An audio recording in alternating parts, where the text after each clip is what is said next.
बहुत बहुत धन्यवाद सम्मानित प्रदेश अध्यक्ष जी। आज मिल्कीपुर विधानसभा में हमारे लोकप्रिय प्रत्याशी भाई सूरज चौधरी जी की इस चुनावी सभा में मुझे आने का मौका मिला। पार्टी टीम की तरफ से आज का मेरी ड्यूटी यहां लगाई गई थी प्रचार की। इसके लिए मैं भाई सूरज जी का, यहां की जिले मंडल की टीम का बहुत बहुत धन्यवाद करता हूं। मैं अपनी बात को शुरू करने से पहले सभी धर्मों में जन्मे सभी संतों, गुरुओं और महान पुरुषों को भी नमन करता हूं। ये मिल्कीपुर के चुनाव का इंतजार हमें बहुत दिन से था कि मिल्कीपुर में चुनाव होगा और हम उस चुनाव में भाई सूरज चौधरी जी को दमखम से लड़ाएंगे। हालांकि मैंने कम समय दिया, लेकिन हमारी पार्टी के सभी सम्मानित नेतागणों ने, हमारे जिले, विधानसभा मंडल, प्रदेश की टीम ने यहां लगातार मेहनत की है। इसलिए मुझे भरोसा है कि मिल्कीपुर का चुनाव आजाद समाज पार्टी बहुत बड़े अंतर से जीतेगी, ऐसा मेरा विश्वास है। क्योंकि भाई सूरज चौधरी लंबे समय से, विगत 15 सालों से इस मिल्कीपुर विधानसभा के लिए दिन रात मेहनत कर रहे हैं। आज भी इतना ऐतिहासिक जनसमूह आप लोग यहाँ इस जनसमूह के रूप में उपस्थित हुए हैं। हमारी बाईं तरफ हमारी माताएं बहनें बैठी हैं, सामने नौजवान शक्ति और सम्मानित बुजुर्ग बैठे हैं, प्रिय भाई बैठे हैं, मंच पर पार्टी संगठन के सम्मानित नेतागण बैठे हैं, मीडिया के भाई और पुलिस के साथियों का भी भरपूर सहयोग मिल रहा है। सम्मानित साथियों, अभी आपके बीच में एक घटना घटी कि एक हमारे सेना के जवान को अपनी पीड़ा रखनी पड़ी।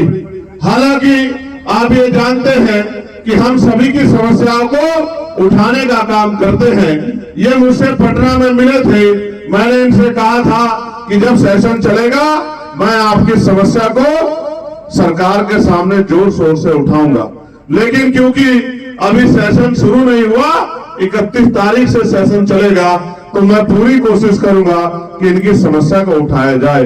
हालांकि ये हमसे बड़ी उम्मीद करते हैं, ये इसलिए हमारी रैली में पुणे चले आए कि हमें याद दिलाया जा सके कि भाई इनकी बात को उठाना है। लेकिन ये नहीं जानते कि हमें तो हर चीज याद रहती है। हमें तो हर गरीब, किसान, कमजोर, नौजवान, महिलाओं, बुजुर्गों और प्रदेश की हर समस्या में हमारा ध्यान रहता है और रोज मीडिया के माध्यम से उन बातों को हम लोग कहते भी रहते हैं। आज जब मैं यहाँ पहुंचा हूँ तो आप और मैं जानते हैं कि उत्तर प्रदेश में किस तरह के हालात हैं, उत्तर प्रदेश में किस तरह के हालात बने हुए हैं। उत्तर प्रदेश में कल प्रयागराज में जहां महाकुंभ हो रहा है, वहां भगदड़ मच गई। भगदड़ मचने से कई लोगों की जान चली गई,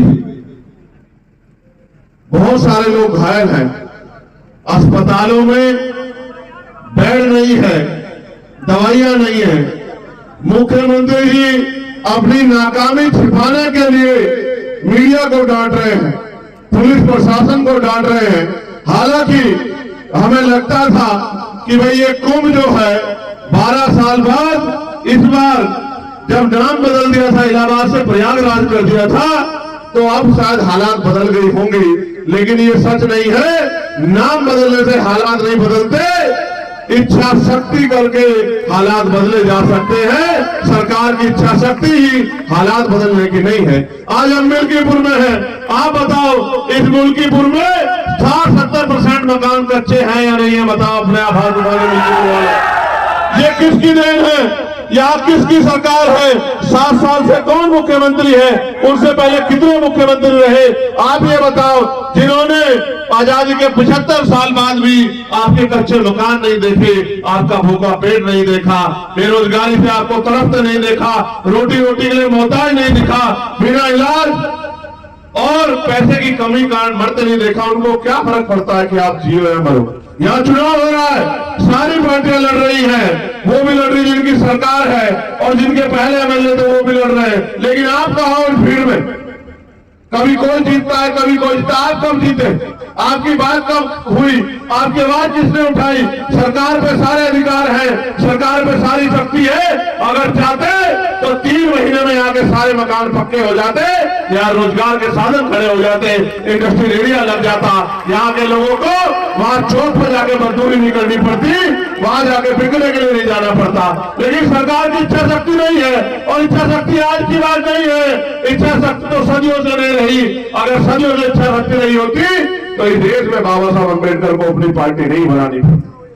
इस देश में तमाम पार्टी में होते, बाबा साहब अम्बेडकर ने अपनी पार्टी बनाई और पार्टी बना के समाज को संदेश दिया कि जिनका दल होता है उनमें बल होता है, और जिनमें बल होता है उनकी समस्याओं का हल होता है। अगर आप अपनी समस्या का हल चाहते हैं तो आपको अपना दल और अपना बल बनाना पड़ेगा। दल बनके तैयार है, नगीना के लोगों ने दल में ताकत भी झोंक दी है। इस बार बारी मिल्कीपुर की है, मिल्कीपुर वाले भी इस बार ताकत झोंक दो, फिर आप देखना जिस तरह पार्लियामेंट में चंद्रशेखर आजाद आपकी आवाज उठाते हैं, उसी तरह लखनऊ की विधानसभा में सूरज चौधरी धार के आपके क्षेत्रों के लिए लड़ने का काम करेंगे। इस क्षेत्र में ना सड़कें अच्छी, ना बिजली पानी की व्यवस्था अच्छी, ना कोई पूछने वाला है, और जिस तरह से निजीकरण हो रहा है, मुझे नहीं लगता कि अगले 10 साल बाद कोई सरकारी नौकरी भी रहेगी। 400-500 रुपए की मेहनत मजदूरी करके आप मुख्य धारा में नहीं जुड़ सकते हो। मेरे लोगों जो मजदूरी कर रहे हैं उनको देख लो, घर बनाने में उनके जूते खिस गए हैं। मुख्य धारा में जुड़ने के लिए आपको रोजगार चाहिए, पक्की नौकरी चाहिए, आपको लोन मिलना चाहिए जिससे आप उद्योग धंधे लगा सको, आपको अच्छी शिक्षा मिलनी चाहिए, अच्छा हेल्थ सिस्टम यहाँ बनना चाहिए। लेकिन मैं जानता हूँ ये सरकार समझती है कि अगर हेल्थ सिस्टम अच्छा हुआ तो ये जो प्राइवेट हॉस्पिटल है, यहाँ जो महंगा इलाज हो रहा है, वो इलाज कोई नहीं लेगा। जब सरकारी अस्पताल में अच्छा इलाज आ जाएगा तो लोगों की जेब कैसे काटोगे? एक तो महंगाई का दौर, ऊपर से बड़े बड़े प्राइवेट स्कूल, गरीब तो जाता सरकारी स्कूल में जहाँ पढ़ाई के नाम पे खाना पूर्ति है, और अमीर जाता है प्राइवेट स्कूल में जहाँ अच्छी पढ़ाई हो रही है। यानी कि गरीबों के आगे बढ़ने के सारे रास्ते सरकार बंद कर रही है, और आरक्षण आरक्षण आरक्षण की बात रोज करते रहते हैं। क्या करेंगे आरक्षण का जब पक्की नौकरी नहीं होगी? क्या करेंगे आरक्षण का जब सरकारी नौकरी नहीं होगी? आज तो पिछड़े वर्ग के लोग, बहुत बड़ी आबादी यहाँ रहती है, पिछड़े वर्ग के लोग अपने दिल पे हाथ रख के पूछे कि इन सरकारों ने आपको क्या दिया है? जिनकी 52% आबादी थी उनको 52% हिस्सेदारी मिलनी चाहिए थी, 52% आबादी को 12, 14, 15% हिस्सेदारी भी सही तरह नहीं मिल रही, और कोई पूछने वाला नहीं है। पहले पुलिस की भर्ती आती थी, टीचर की भर्ती आती थी, पटवारी सेक्रेटरी की भर्ती आती थी, 4th क्लास की चपरासी की भर्ती आती थी। आज तो अगर कोई आता है तो बस हमारी आहें और हमारा दर्द जो हम एक दूसरे से सुनते हैं, कोई पूछने वाला नहीं है। मैं तो धन्यवाद दूंगा सूरज चौधरी का कि विगत कितने सालों से वो क्षेत्र की सेवा कर रहे हैं। हालांकि बड़ी बड़ी पार्टियों ने उनको नकार दिया, बड़े पैसे वाले साधन वाले लोगों ने उनकी अहमियत को नहीं समझा, लेकिन आजाद समाज पार्टी मेहनत करने वाले लोगों की कदर करती है, लड़ने वाले लोगों की कदर करती है। इसलिए हमने तय किया कि भाई सूरज चौधरी जी को हम लोग मौका देंगे, और सूरज चौधरी जी यहाँ से जीत के अगर जाएंगे तो आपकी आंखों में आंसू नहीं आने देंगे, आपकी आवाज उठाने का काम करेंगे। मैं जो आपसे कह रहा था, जब मैंने इस बार कुंभ पे कुछ बात कही थी तो मेरी बात को जरूरत किया गया, लेकिन आप तो महामंडलेश्वर बोल रहे हैं कि प्रशासन के निगम में बन की वजह से, सरकार के निगम में बन की वजह से ये घटनाएं हुई है। आज सरकार के पास उनका जवाब है, मैंने तो कहा था मन चंगा तो कटोती में गंगा, यानी कि जिसका मन साफ सुथरा है उसे कहीं जाने की जरूरत नहीं है। लेकिन आप बताओ, आप तो नारा दे के बुला रहे थे कि आ जाओ अमृत वर्षा हो रही है, लेकिन जब ये गरीब अमृत वर्षा में गए तो इनकी जान की रक्षा भी नहीं कर पाए। मैं मीडिया के माध्यम से कहना चाहता हूं, ये हत्याएं हैं और इनकी हत्या का दोषी सरकार है, मुख्यमंत्री है। मुख्यमंत्री को जवाब देना चाहिए कि उनके कुप्रबंधन की वजह से इतने लोगों की जान गई जो आज तो इस पाप धोने थे, पुण्य कमाने थे, लेकिन वो इस लायक भी नहीं कि अपने बच्चों में चले जाएं। किसी की बच्ची चली गई, किसी की मां चली गई, किसी का बेटा चला गया, और सब लोग मिलके आज गरीबों की लाशों में हंस रहे हैं। इसलिए मैं आपसे कहना चाहता हूं, ये सरकार सबको दे सकती है, लेकिन आपको इज्जत की जिंदगी नहीं दे सकती है। ये सरकार वादे करती है 2022 में कहा किसानों की आय दुगनी कर देंगे, फिर कहा सिलेंडर 500 का दे देंगे, फिर कहा इतनी नौकरी दे देंगे। अगर मैं याद गलत नहीं हूं तो अभी प्रयागराज में यूपीएससी के बाद कितने बच्चे आंदोलन कर रहे थे, 4 दिन तक एक नौकरी नहीं दी मुख्यमंत्री ने। और जो भर्तियां थी 69,000 शिक्षक भर्ती का घोटाला, 20,000 पदों पर दलित पिछड़े वर्ग के बच्चों का अधिकार छीनने का काम इस सरकार ने किया। पटवारी की भर्ती में घोटाला, पुलिस की भर्ती में घोटाला, कोई पूछने वाला नहीं है। जिन गरीबों पर अब तक मकान नहीं पहुंचे उनकी हालत कैसी होगी, वो अपनी बच्चों की सम्मान की रक्षा कैसे करते होंगे। जिनका रोजगार नहीं पहुंचा वो खाते क्या होंगे और वो अपने घर को चलाते कैसे होंगे। क्या गरीब हमेशा गरीब रहेगा? क्या गरीब हमेशा अपमानित होता रहेगा? क्या इन गरीबों के लिए इनकी आवाज उठाने वाला कोई नहीं है? ये आवाज उठाने में कहीं ना कहीं चूक हमारी भी है, क्योंकि बाबा साहब अम्बेडकर तो अपने 4-4 बच्चों को कुर्बानी देके हमें वोट का अधिकार देकर गए थे। कैसे नहीं गए थे? ये वोट का अधिकार तो है कि राजा महाराजा बड़े बड़े कुर्ते वाले पैसे वाले आपकी गलियों में आ रहे होंगे, नहीं आ रहे होंगे? आ रहे होंगे, नहीं आ रहे होंगे? ये सोचो, अगर ये वोट का अधिकार नहीं होता, ये आपकी शक्लें नहीं देखते, आपकी बस्तियां नहीं देखते। हाल जाके देखो निकासी नहीं है, हाल जाके देखो गड्ढे बने हुए सड़कों में। अभी मेरी लोकसभा में देखा था, नहीं देखा था? जब अधिकारियों को मैंने गाड़ी में बुला के दिखाया कि देखो क्या हाल है, याद है नहीं याद है? आप सोचो, जब आप में मजबूत नेता होगा तो आपकी सुनवाई होगी। मैं यहाँ बहुजन समाज के लोगों से कहना चाहता हूँ, आपने सबको मौका दिया है, एक मौका सूरज चौधरी को भी दो। भाई सूरज के हाथों को मजबूत करो, 5 तारीख को केतली का बटन दबाओ, फिर आप देखना कि 100 एमएलए वाली पार्टियां पीछे रह जाएंगी और अकेले एमएलए वाली पार्टी आजाद समाज पार्टी पूरे प्रदेश में घूमती नजर आएगी। हर आदमी की आवाज बनेगा हमारा भाई सूरज। मैं आपसे अपील करता हूं और आपके साथ साथ अपने नेताओं से अपील करता हूं कि अगले 5-6 दिन सोना मत, ये आपकी परीक्षा है, आपकी मेहनत की परीक्षा है। मैं आपसे कहना चाहता हूं, आपने बहुत लंबे समय सेवा की है, संघर्ष किया है, उस संघर्ष को आयाम पे पहुंचाने का अवसर आ गया है। दिन रात मेहनत करो, आपका मुकाबला उनसे है जो बहुत बड़े पैसे वाले हैं, धन्ना सेठ है, जिनकी बड़ी बड़ी लेगेसी है। मगर याद रखना, काशीराम साहब कहते थे, तमन्ना अगर सच्ची हो तो रास्ते 1000 होते हैं और तमन्ना अगर झूठी हो तो बहाने 1000 होते हैं। अगर आपकी तमन्ना सच्ची है, आपका लक्ष्य सच्चा है, आपने ठान लिया है, तो कोई आपको नहीं रोक सकता। इसलिए मैं आपसे कहना चाहता हूं कि आपको मैं आपको भी पिछली बार कह के गया था, मिल्कीपुर वालों, आज फिर कह रहा हूं, जेब में फोन है, क्षेत्र में रिश्तेदारी है, 8 घंटे पेट को भरने के लिए 8 घंटे काम करते हो, मेहनत मजदूरी करते हो और फिर ये सोचते हो कोई आपकी लड़ाई लड़े। लेकिन अपनी इज्जत की जिंदगी के लिए, सुख सुविधाओं के लिए, अच्छी पॉलिसियों के लिए 1 घंटा रोज आप ही सूरज चौधरी बनकर काम करो। फोन उठाओ, रिश्तेदारियों में फोन करो, दोस्तों को फोन करो, घर से निकलो, अपनी बस्तियों में जाओ, लोगों से अपील करो, उनसे कहो कि बटन केतली का दबाओ और अपनी किस्मत को जगाओ, अपने अंधेरे को हटाओ और रोशनी की किरण लाओ और केतली का बटन दबाओ। अगर आपने जिम्मेदारी समझ ली और आपने जिम्मेदारी समझ के काम कर दिया तो मैं लिख के देता हूं कि भाई सूरज चौधरी बहुत अच्छे मतों से जीतेंगे। लेकिन वो तब तक जो है मजबूरी में लंबे समय तक इधर उधर काम कर रहे थे, लेकिन अब वो अपने घर में आ गए हैं। और माननीय काशीराम साहब कहते थे कि दूसरों के महलों से अच्छी होती अपनी झोपड़ी। बताओ इनकी मदद करोगे नहीं करोगे? बताओ इस उत्तर प्रदेश को इस सरकार से जिसने सरकार ने गरीबों के हक छीने उससे मुक्ति दिलाओगे नहीं दिलाओगे? क्या यहां से अपनी आवाज मजबूत कर दोगे नहीं कर दोगे? तो आज के बाद अपने आप सूरज चौधरी बन के काम करोगे नहीं करोगे? लोगों को घरों में जाके जगाओगे नहीं जगाओगे? लोगों को अपना निशान बताओगे नहीं बताओगे? इस लड़ाई को आगे बढ़ाओगे नहीं बढ़ाओगे? ये आपके हाथ में है कि अगले 2.5 साल जो उत्तर प्रदेश में 2 साल बचे वो कैसे होंगे, ये आपके हाथ में है। अगर आपने समझदारी दिखाई, आपने जिम्मेदारी दिखाई, आपने अपनी वोट का सही प्रयोग किया और अगले 4-5 दिन सूरज चौधरी बनकर मेहनत कर ली, तो मेरी बात को याद रखना कि टीवी की पट्टी पर चलेगा कि मिल्कीपुर वालों ने इतिहास रच दिया। एक गरीब के बेटे को जैसे नगीना में सांसद बनाना था ऐसे ही विधायक बनाकर असेंबली में भेज दिया।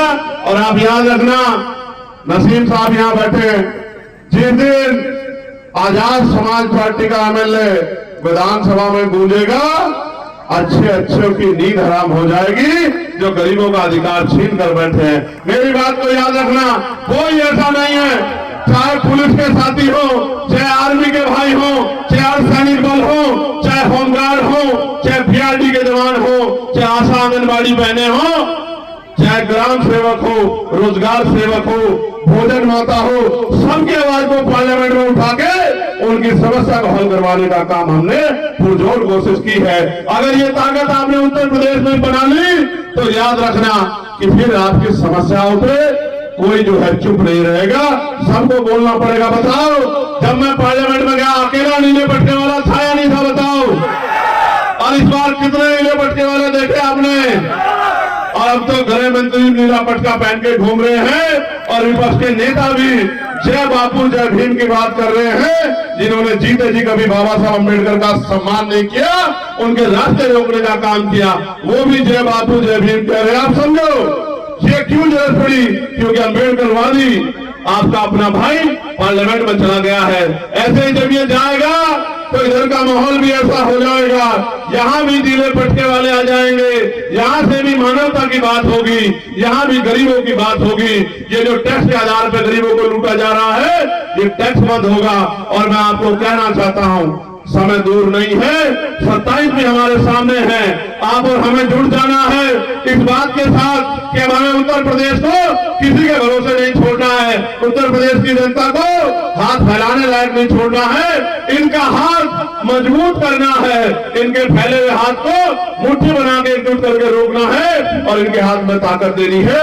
इनके बच्चों के लिए अच्छे स्कूल, अच्छे कॉलेज, अच्छी यूनिवर्सिटियां, उद्योग धंधे, इंडस्ट्रियल एरिया, अच्छे अस्पताल, डिग्री कॉलेज, पॉलिटेक्निक कॉलेज और वो सब में पढ़ाई और इलाज मुफ्त होना चाहिए गरीबों का, जिससे मुख्य धारा में आ सके, पक्की नौकरी लोगों को मिले, आरक्षण सही तरह लागू हो। और जो कुशासन, मैं इसको कुशासन इसलिए कहूंगा, आपने देखा होगा गोरखपुर में 2 बच्चों को रात उनके परिवार से चित्तौड़ साहब मेरी बात हुई, वो मां कह रही थी कि सब आगे हैं, कोई मदद नहीं कर सकता, आप आओगे तभी मेरी मदद होगी। उनके 2 बच्चों को जो शौचालय गए थे उन दोनों को मार दिया। आज 8 दिन हो गए हैं, 8 दिन। अलीगढ़ में जहां बाबा साहब की स्टैचू लगी थी वहां रात पुलिस ने लाठीचार्ज कर दिया, सैकड़ों लोगों पे मुकदमा हुआ, महिलाओं को पीटा गया। मैं क्या क्या बताऊं आपसे, कभी संभल में मारते हैं, कभी अलीगढ़ में मारते हैं, कभी गोरखपुर में मारते हैं। यहाँ जो भी अपनी बात उठाएगा, चाहे वो दलित हो, वो मुसलमान हो, वो पिछड़ा हो, वो गरीब हो, सामान्य जाति का भी हो, उन सबको लाठियों का शिकार होना पड़ता है। मैं आपसे कह रहा हूं, इस तानाशाही शक्ति को अगर कोई रोक सकता है तो ये नीले झंडे वाले रोक सकते हैं, इनके अलावा कोई नहीं रोक सकता। उसका कारण है क्योंकि नीले झंडे वाले जहां खड़े हो जाते हैं एक कदम पीछे नहीं हटाते। इस बार मिल्कीपुर में इतिहास लिखने का मौका आप पे आ गया है। दिन रात एक करके मेहनत कर लो तो याद रखना, दिल खुश हो जाया करेगा जब सूरज चौधरी यहाँ के मुद्दों पे असेंबली में बोला करेगा, आवाज उठाया करेगा, आपके मन में खुशी हुआ करेगी कि हमारा वोट कामयाब हो गया। वरना ये जो शक्ति बाबा साहब ने दी है, जिसको चाहे कुर्सी में बिठा दो, जिसको चाहे पटक दो, इसका कोई फायदा नहीं होने वाला जब आपके बीच के लोग चुनकर ही जाएंगे, आपके हमदर्द नहीं चुनकर जाएंगे। मैं आप सबका यहाँ पहुंचने में बहुत बहुत धन्यवाद करता हूँ और मैं आपसे कहता हूँ कि दोनों हाथ उठा के और अपनी जगह पे खड़े होकर भाई सूरज चौधरी को आशीर्वाद दीजिए कि भाई सूरज चौधरी जो है इस लड़ाई में आपके आशीर्वाद और सहयोग से जीत कर आए और आपकी सेवा करें। मैं धन्यवाद दूंगा भाई मानस राय जी का, मनोज चौधरी जी का, हमारे नेता राहुल भारती जी का, हमारे नेता देवेश कुमार पिंटो जी का, आशुतोष भारती जी का, मुनव्वर हुसैन जी का, अजय कुमार जी का, सुनील निषाद जी का, रुपेश राव जी का, ओम प्रकाश जी का, इस्लाम राणा जी का, दूधनाथ यादव जी का, मुकेश कुमार गौतम जी का, विष्णु प्रताप जी का, रविकांत जी का, आकाश जी का, संजय